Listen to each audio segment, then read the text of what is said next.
Беговите упражнения винаги започват от най-лесното до най-сложното. Първото бегово упражнение, което ще направим, това е ситно бягане на място. Започваме. Правиме 20 стъпвания, т.е. по 10 на крак. 18, 20. Следващото бегово упражнение, което ще направим, е 2 свити крака в коленете, напред ги изнасяме. Започваме 20 повторения. Едно. В беговата крачка, както и в беговите, трябва да има прави ъгли. На подбедрицата и на бедрото. Ъглите трябва винаги да са прави. Както движенията в рамото и в ръката винаги трябва да бъдат на прави ъгли. 15. 20.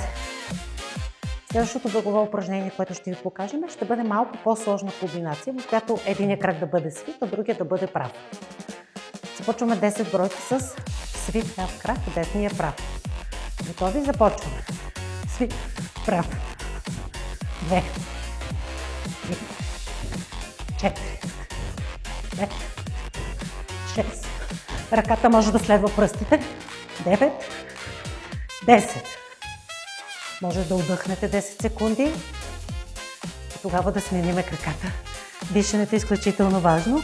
С отворена уста дишате дълбоко. Сменяме краката, десния свит, левия прав. 1, 2, 3, 4, 5, 6, 7, 8, 9, 10. Поемате въздух. Може да раздвижите ръцете дълбоко.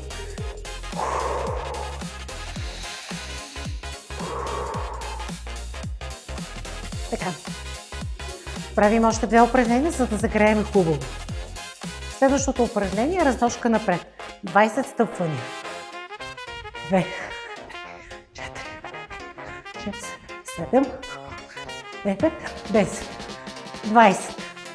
И завършваме беговите. Разбира се, беговите могат да бъдат в различни комбинации, но завършваме беговите винаги с най-сложното упражнение, високо повдигането коляно, което се доближава вече до беговата крачка. 20 стъпвания.